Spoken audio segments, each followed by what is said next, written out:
Good morning. This is the 7th video for the Song of Songs, and it's over the final chapter, which is chapter 8. But this is not the final video for the Song of Songs.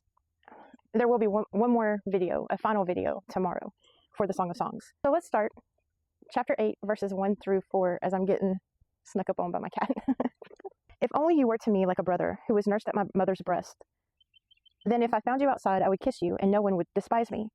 I would lead you and bring you to my mother's house, she who has taught me. I would give you spiced wine to drink, the nectar of my pomegranates. His left arm is under my head, and his right arm embraces me. Daughters of Jerusalem, I charge you, do not arouse or awaken love until it so desires. So I had to go and look about what Shulamite was talking about when she said, if only you were to me like a brother. And the explanation that I heard was from a sermon online that said that a husband and wife in those days were not allowed to have any kind of PDA. And so they could not walk down the street holding hands or having their arm around each other. And they certainly couldn't kiss in public. That was frowned upon. But siblings could. And in the previous chapter, Shulamite asked Solomon if they could go on like a part work, part romantic getaway to the countryside. And so Shulamite is saying that she wishes Solomon was like her brother so that she could walk with him in public, showing public displays of affection. If that was the case, if he was her brother and not her husband, then she could kiss on him and no one would look down on her for that. She also says that she would lead him, and in my head, that image is like her physically taking him by the hand and leading him to her mother's house and seducing him, basically. I think that this shows two main things. One is that she still has romantic desires towards Solomon, and that this fantasy of taking him into her mother's house is very similar to the dream that she had prior to their marriage, prior to the wedding. And so I think that this shows that her passion and her sexual desire for her husband is similar, if not the same, as it was in the very beginning of their relationship. Also, I think it shows that Shulamite is very confident and secure in her relationship with Solomon, not only in communicating, in being able to communicate her desires to him, but in being able to initiate and kind of being playful in the sexual aspect of their relationship. In the last video, we talked about how she danced for Solomon and how she suggested this romantic trip. So now she is like, if I could be publicly affectionate with you, I would, and we would go off to my mom's house. In verse 4, we see this repeating verse throughout the poem of Daughters of Jerusalem, I charge you, do not arouse or awaken love until it so desires. And normally, I would say that it would be about her squashing her passions and her sexual desires to be with Solomon. But they're married now. This time what I think it is that she's offering advice as a married woman. That she waited for marriage to have sex, and it was the right thing to do. And that this is her advice to others, that it's a good thing and that there are pros to that, pros to waiting as opposed to having sex before marriage. I also think that it's advice to have sex under the right circumstances within the context of marriage, that you don't want to have sex begrudgingly or under toxic or harmful circumstances, but as a loving act, as an act of bonding with your husband. And to make sure that you are both in the right space and it's for the right reasons. And maybe that it's not necessarily out of obligation, but that it's where you want to be, and it's where you both want to be. Verse 5 is, I think, is showing that they are returning from their trip. And in verse 6, it says, place me like a seal over your heart, like a seal on your arm. For love is as strong as death, its jealousy unyielding as the grave. It burns like blazing fire, like a mighty flame. And I think that this verse starts to describe love's power. It says, love is as strong as death, its jealousy unyielding as the grave. And I think what it's saying there is love is as strong, if not stronger, than death. That maybe the only thing stronger than death is love. In 1 Corinthians chapter 13, Paul says that love is the most excellent way, that no matter the spiritual gift, it's all meaningless unless motivated by love. And I think that it would actually be beneficial if we just read the whole chapter of 1 Corinthians chapter 13. It's pretty short, but it's pretty powerful. Just a little bit before 1 Corinthians chapter 13 verse 1, it says, and now I will show you the most excellent way. Chapter 13 verse 1. If I speak in the tongues of men and of angels, but have not love, I am only a resounding gong or a clanging cymbal. If I have the gift of prophecy and can fathom all mysteries and all knowledge, and if I have a faith that can move mountains, but have not love, I am nothing. If I give all I possess to the poor and surrender my body to the flames, but have not love, I gain nothing. Love is patient, love is kind, it does not envy, it does not boast, it is not proud, it is not rude, it is not self-seeking, it is not easily angered, it keeps no records of wrongs. Love does not delight in evil, but rejoices with the truth. It always protects, always trusts, always hopes, always perseveres. Love never fails. But where there are prophecies, they will cease. Where there are tongues, they will be stilled. Where there is knowledge, it will pass away. For we know in part and we prophesy in part, but when perfection comes, the imperfect disappears. When I was a child, I talked like a child. I thought like a child. I reasoned like a child. When I became a man, I put childish ways behind me. Now we see but a poor reflection as in a mirror. Then we shall see face to face. Now I know in part, then I shall know fully, even as I am fully known.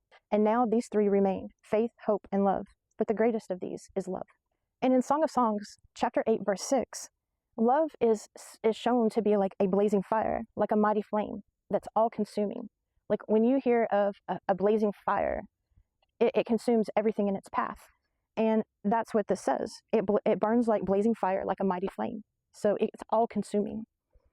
Verse 7, many waters cannot quench love. Rivers cannot wash it away. If one were to give all the wealth of his house for love, it would be utterly scorned. And basically what that is saying is that love is a gift that cannot be purchased. Love is not transactional. It's a gift. Verses 8 and 9. We have a young sister, and her breasts are not yet grown. What shall we do for our sister for the day she is spoken for? If she is a wall, we will build towers of silver on her. If she is a door, we will enclose her with panels of cedar. So you know I had to research this one, right? Because I was like, what are we doing? And so a pastor in an online sermon offered up this explanation. He said back in chapter 1, Shulamite was initially insecure about her dark skin because her mother's sons made her work in the vineyards because they were angry at her. That is chapter 1, verse 6. The thinking is that verses 8 and 9 is from those sons' point of view, because friends don't necessarily have to be the friends of Shulamite and Solomon. They can also be from the community. And those sons would have been her stepbrothers, because it doesn't say my brothers were angry at me. It says my mother's sons were angry at me. Like, go back and look at that. So back when Shulamite was a kid, they were talking about how to look out for her. And in verse 9, the pastor said if she chose to be a wall, meaning if she made good choices and stayed pure, then they would support her choices and trust her. But if she was a door and just let anybody in and out of her life, they were going to have to be strict with her and enclose her with panels of cedar. So put her on a short leash, basically. And so that was an explanation that was offered up for those verses. But in verse 10, Shulamite says, I am a wall, and my breasts are like towers. Thus I have become in his eyes like one bringing contentment. A different version of the Bible says, then I became in his eyes as one who found peace. And the name Solomon literally means peace. And today, the popular advice to women is to become a man's peace. And so I find it interesting that she is responding to the friends and, in this pastor's point of view, to the stepbrothers and saying, I became a wall. I stayed pure. I waited till marriage. I just didn't let anybody come into my life. And I made good choices. And because I made these good choices, because I was wise, because I didn't lower my standards, even though I may not have been, we may not have been rich. I waited for my husband and I stayed true to my vows. And in his eyes, I have brought him peace or contentment. And I feel like if you told a man that today, he would be peaceful about a woman today. He would be more content with a woman today. He would go, he would be like, wow, like you don't sleep around, like you restrict access to yourself, like you just don't let anybody come in and out of your life, like you don't have drama. Your life is peaceful, like you've got your stuff handled. That's unusual and that's unique.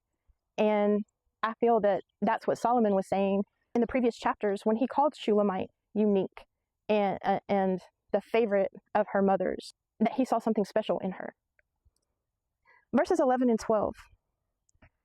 Solomon had a vineyard in Baal Hamon. He let out his vineyard to tenants. Each was to bring for its fruit 1,000 shekels of silver. But my own vineyard is mine to give. The 1,000 shekels are for you, O Solomon, and 200 are for those who tend its fruit. When she says in verse 12, but my own vineyard is mine to give, in chapter 1, she was talking about how she neglected her vineyard, her body. And here, she is talking about how her vineyard, her body, was hers to give. And she gave it freely to Solomon. That was her choice. In verse 14, she says, come away, my lover, and be like a gazelle or like a young stag on the spice-laden mountains. Now, in chapter 2, verse 17, Shulamite tells Solomon to be like a gazelle or a young stag on the rugged hills during their engagement. And now she calls Solomon away on the spice-laden mountains. And I think that this refers to their relationship and how it has grown over time and over their experiences. And it just shows that maybe how they have both matured. Like we have seen perhaps a little bit more of the growth from Shulamite, but I think that this also shows that Solomon has grown from being like a gazelle or a young stag on rugged hills to being like a gazelle or a young stag on spice-laden hills, where together in their relationship they have flourished, and he has been maybe polished a little bit. She has maybe polished his rough edges as a result of being married, and maybe he's been refined a little bit, and her too. And I do think that that is something that marriage is meant to do, that you each have your own purpose, but that you have your purpose together, and that you are in partnership together. That it's okay for you to, for the wife to have her purpose, and the husband to have his purpose, but that you also have your purpose together in marriage. That there is a reason why God put the two of you together for His kingdom. Until the next time, may the Lord bless and keep you. May the Lord make His face shine upon you and be gracious to you. May the Lord turn His face toward you and give you peace. I love y'all. Have a great day.